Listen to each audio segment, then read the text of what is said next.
আসসালামু আলাইকুম ওরহমতুল্লাহ। এই গল্পটা খুব সাধারণ, কিন্তু এর ভিতর লুকিয়ে আছে এক অসাধারণ শিক্ষা। শেষ পর্যন্ত শুনুন, হয়তো আপনার চোখে পানি চলে আসবে। আবু তালহা একজন গরিব কাঠুরে। সারা বছর কাঠ কেটে জমিয়ে রাখা টাকায় একটা গরু কেনেন কুরবানির জন্য।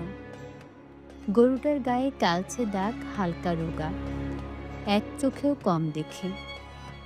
লোকে দেখে হাসে। পাড়ার কেউ বলে, এইটা গরু না, ছাগল টাগল হইলে বেশি মানায়। কেউ বলে, লোকটাকে নিজের মান ইজ্জত ভুলে গেছে। আবু তালহা মাথা নিচু করে শুধু বলেন, মানুষের চোখে না, আমি আল্লাহর চোখে ভালো হতে চাই। ছোট ছেলে রায়হান এসে গরুটার গলায় মালা পরিয়ে দেয় আর বলে, আব্বু, এই গরুটা আমাদের পরিবারের সবচেয়ে প্রিয়, এটাই জান্নাতে যাবে, তাই না? আবু তালহার চোখে পানি চলে আসে। তিনি বলেন, হ্যাঁ বাপ, যদি আমাদের নিয়ত ঠিক থাকে, ইনশাল্লাহ এটাই জান্নাতে যাবে। ভাইয়েরা আমার, আপনি কি গরু কিনেছেন শুধু ছবি তোলার জন্য, নাকি আল্লাহর সন্তুষ্টির জন্য?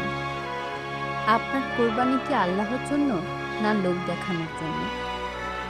যদি আপনি কোরবানি দিতে চান আল্লাহর সন্তুষ্টির জন্য, তাহলে কমেন্টে লিখুন, ইনশাল্লাহ আমি কোরবানি দেব শুধুই আল্লাহর জন্য।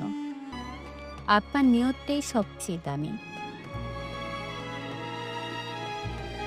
ঈদের দিন সবাই ব্যস্ত গরু নিয়ে ফেসবুক লাইভ করতে, বড় বড় ক্যাপশন দিতে, আর আবু তালহার ঘরে শুধু দোয়া আর শুকর। তিনি একা হাতে গরু জবাই করলেন, কোরআন পড়ে কান্না করলেন, আর বললেন, হে আল্লাহ, আপনি আমার এই সামান্য কোরবানি কবুল করে নিন। সেই রাতেই তিনি একটা স্বপ্ন দেখেন। এক আলো ঝলমলে প্রান্তরে তার সেই গরুটা দৌড়ে আসছে, আর একজন ফেরেশতা বলে, আবু তালহা, এই গরু তোমার জন্য জান্নাতে রিজার্ভ রাখা হয়েছে, তুমি নিয়ত ঠিক রেখেছিলে। ভাই আমার, গরুর দাম বড় না, বরং বড় হলো আপনার নিয়ত।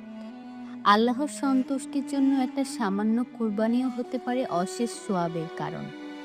আসুন, এবার থেকে আমরা কোরবানির আগে নিয়ত ঠিক করি, লোক দেখানো নয়, শুধুই আল্লাহর জন্য। আসসালামু আলাইকুম রহমতুল্লাহ।